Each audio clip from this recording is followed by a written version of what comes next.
il n'y avait rien. Puis la graine apparut. En elle résidait l'essence de la vie. La graine devint bourgeon, le bourgeon devint arbre, et l'arbre donna des fruits. En eux perdurait la vie. Le temps était venu. Une grande giclée de sève originelle, l'arbre cosmique engendra l'univers. Galaxies, étoiles, planètes, mondes. Afin de répertorier l'infinité de sa création, l'arbre cosmique envoya ses émissaires aux quatre coins de l'univers. Seuls ses fruits les plus forts avaient le droit de devenir des émissaires. Les autres devaient attendre d'être assez mûrs pour enfin partir à leur tour en mission. Cette règle ultime fut respectée et aucun fruit de l'arbre cosmique n'y avait jamais désobéi. Jusqu'à aujourd'hui.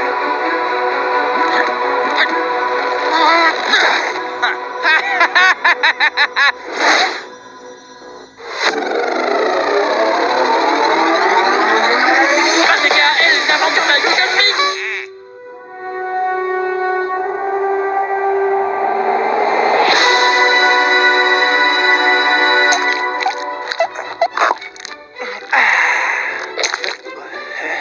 Bab, c'est prêt. Mais qu'est-ce qu'on mange? Du potage. Ah Gaël, je crois qu'il y a une bite dans le potage. Mais non, Bad, voyons, c'est pas une bite, c'est de la saucisse de morteau. Ah, ouf. Tu me rassures parce que moi, la bite, j'aime pas trop ça. Ah bon?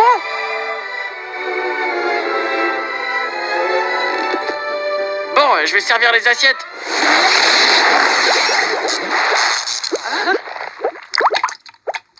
Gaël, je crois qu'il y a une couille dans le potage. Petite couille, tu es vivante? Oh. Bah, fais-lui du bouche à couille. Comme à mon cousin handicapé? Ah bah non merci, hein, une fois ça suffit. Bon, alors on a qu'à la toucher tous les deux. Et si on la touche tous les deux, ça compte pas comme si on faisait des trucs bizarres.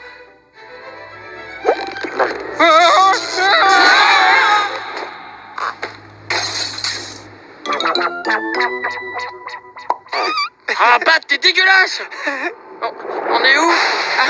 Normalement, j'aurais dit dans ton cul, mais là, ça ressemble pas vraiment. Je te confirme, on n'est pas dans mon cul. Ou alors, quand t'as mangé indien. Mais qu'est-ce qui nous arrive? La dernière chose dont je me souviens, c'est qu'on a touché cette étrange petite couille. Silence! Être inférieur. Je ne suis pas une couille, je suis un émissaire de l'arbre cosmique. De l'arbre cosmique? Le maître de toutes choses, le créateur de l'univers. Le créateur de l'univers? Oui, il m'a envoyé ici, aux confins de la galaxie, afin d'accomplir une mission sacrée. Une mission sacrée? Dites les gars, arrêtez de répéter tout ce que je dis, c'est hyper relou. Fermez-la et écoutez. Écoutez.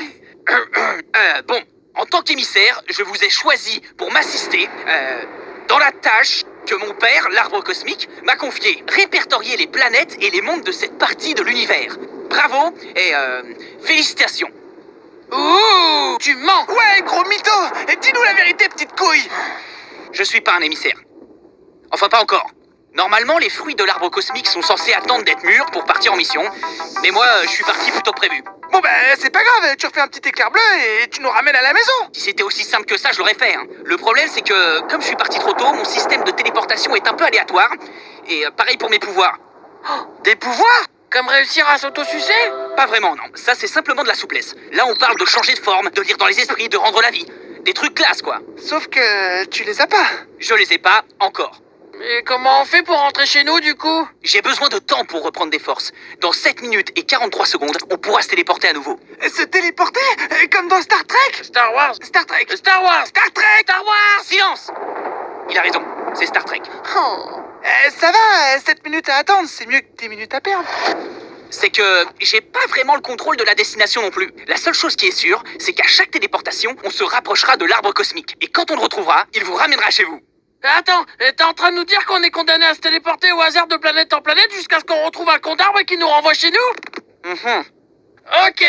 Bon, et vu qu'on est bloqué ici, qu'est-ce qu'on fait? Rien du tout. Vous vous asseyez et vous touchez à rien. Bah ça va, tu nous prends pour qui? Oh, c'est quoi?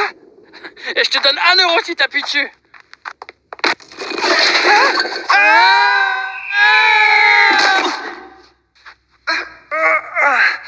Tu me dois 1 euro. N'ayez pas peur, nous ne voulons pas vous faire de mal, bien au contraire. Vous voulez nous faire du bien? Nous sucer? Non, voyons, nous sommes les Wenling, un peuple pacifique. Nous aimons tout et tout le monde dès le premier regard. Et d'ailleurs, nous vous aimons. Lui, il m'aime beaucoup, beaucoup, j'ai l'impression.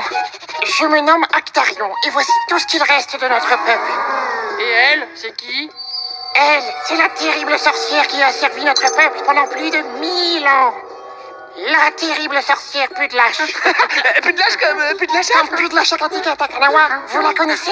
Oui, non, enfin vite fait quoi. Elle a pas l'air si méchante que ça. Détrompez-vous, elle faisait bouillir nos enfants pour en faire des crêpes de jour. Elle dévorait les organes génitaux de nos mâles pour son petit déjeuner. Elle se faisait des pantoufles de fourrure de nos femmes en enfonçant ses pieds dans leurs anus. Une chinoise quoi.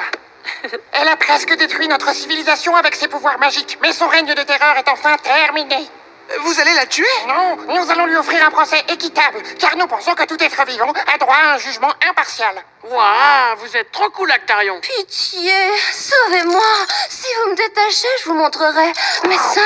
Prenez garde, ces paroles sont des mensonges qui peuvent vous ensorceler. Et vous... Non, arrêtez! Libre, je suis libre. La vengeance sera terrible! Qu'avez-vous fait? Par ici! La couille. Putain, mais je suis pas une... Bon, on verra ça plus tard. C'est le moment de se téléporter. Actarion, on est vraiment désolé. Vous ne pouviez pas savoir. Je vous pardonne. Prenez mes mains, vite! Ça va pas, je touche pas une couille qui est pas à moi. Ah, moi non plus, hein. Alors tant pis pour vous. Chose promise, chose due. Allez, donnez-moi vos mains! Bon, nous sommes sur la planète Spermax. Prochaine téléportation dans 6 heures et 42 minutes. Alors à partir de maintenant, ça va être comme ça. Sauter au hasard de planète en planète à la recherche de l'arbre cosmique. Et on va devoir te toucher à chaque fois, petite couille. Alors, on va mettre les choses au clair. Je ne suis pas une couille! Je m'appelle Lionel! Bah, c'est très joli comme prénom, Lionel. Surtout pour une couille.